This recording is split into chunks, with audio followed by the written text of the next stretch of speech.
Enormous amount of noise. You all got A's. You don't even have to go back to class the rest of the semester.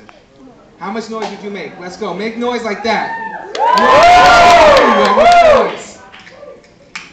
All right. I might have to use the mic for this one. I saw a black woman with a red dress and a tan face. Talking about culture and race. You see, her race was a natural, but the only natural that existed was the difference between my niggers and my nigger. And you see, that shit was pathetic. I let her sentence so her tongue could be the ink of the future, but she just left my culture for a stroll down cardboard roads and left me unknown, no more known than the Tennessee University students.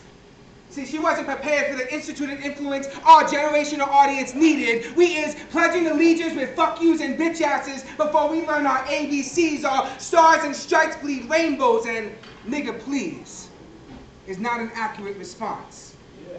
Speech impairments with accented verbs hung with reverse nouns, sounding it out in another language. English is a foreign natural.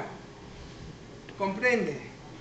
Pocahontas could have run a lecture off. Instinctual survival skills meant more than a degree. Our minds are not programmed after an examination of my skin representations, which you either say decline or approve. You see, we moved from PR to New York into America. Not to be occupying space, but being American doesn't mean it's my new race. Taking walks. I saw a tan woman with a red dress and a black face, and she was talking about sticks and rape, pregnancy statistics and abortion rates. The Bronx was not internationally constructed. Spanish does not equal poor. Not every Latino is a Mexican, and not every Mexican is a wetback, and not every Smith is an encyclopedia with dirty, trivial complexion. My ancestors nurtured this land before America was ever known. Still no more than that same Denison University students. My culture, I'm talking about 24 hours wrapped up in a Haitian gyro. Revolutionary starred, we will help tomorrows, and while America's solution is to stand by and be bystanders when we're so jam-packed to invade Iraq. We are stacked up like dominoes. I'm talking about minorities being the upbringing and bringing us down by cutting down our knees and feeding us these welfare dreams and seizing our grandparents' homes and making parking lots for corporate shows and having us cut down trees and lawns, and why we gotta do the Wendy's type jobs, and why we gotta be the cooks and the dishwashers. Why can't we be the presidents and corporate leaders? I wanna know why Martinez is more of a risk than Smith, and why Jose is more of a risk than Bill, and why stereotypes are like information packets for all those tourists that think that we stole America. Yeah. I'm sorry. We just came to reclaim what was once ours. Taking walks.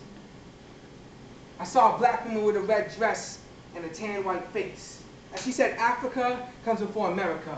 F comes before M. Puerto Rico needs to stop sucking America's dick to be a state. Running an election for best foreign capital gets us nowhere. And Spaniards from Spain, hold the fuck up. You also raped our Indians and made the immigrants America like to send to labor ready shops, construction off the clock, mop ups and babysitting gigs. But we speak revolution and you ask me, so when we're going back?